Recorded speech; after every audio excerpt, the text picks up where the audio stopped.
आम देश में गढ़ी उठी शिक्षा उपरे जो भाया स्थिति आज देखो आम जो कथार कहवा जो सेंट्रल मिनिस्टर एजुकेशन से निजक कहते कि आम इस्तीफा देचु आज्ञा आज इस्तीफा से आज साधारण जनता आम समाज जो युववर्ग बहिष्कृत कर स्थिति जब ओडार जब साधारण जनता कथा कहि एकत्रित होगापी कहूँ जेहेतु कि आमको कष्ट होची आमर जो भविष्य छुआ पिला माने एभलिया जदि पढ़िबे ताहले आमे सरकार को एभलिया काठपुतली भले देखिबा कि एबे आमर पेरेंट्स मन को लाज लगिया कथा आमे समस्त निहाती भाबरे आगो को ए जो संग्राम को युव छात्र संघर्ष समिति जो आमे गढ़ी उठीछु आमे प्रत्येक जिला जेति कि आमर यूथ लीडर्स अछंती जेति कि आमर सोशल वर्कर अछंती जेति कि आमर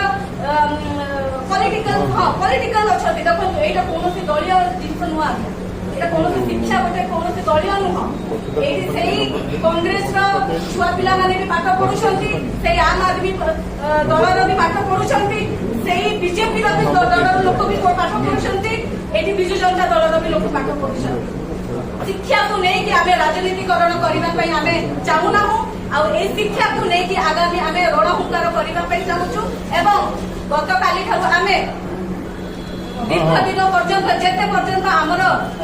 हाँ आसंता काली आमे जेते पर्यंत आमर डिमांड फुलफिल हेनी जो आमर गणशिक्षार जो आमर मंत्री अछंती ताको बहिष्कृत करा जाऊ जदि सेमाने जदि बहिष्कृत करि न पारंती जाइकि मोहन बाबू आम सामने आसिकी आम सहित फेस कर लड़ाई जोरदार हम आगे आमे भी ये चुप कर रश्मि ओके थैंक यू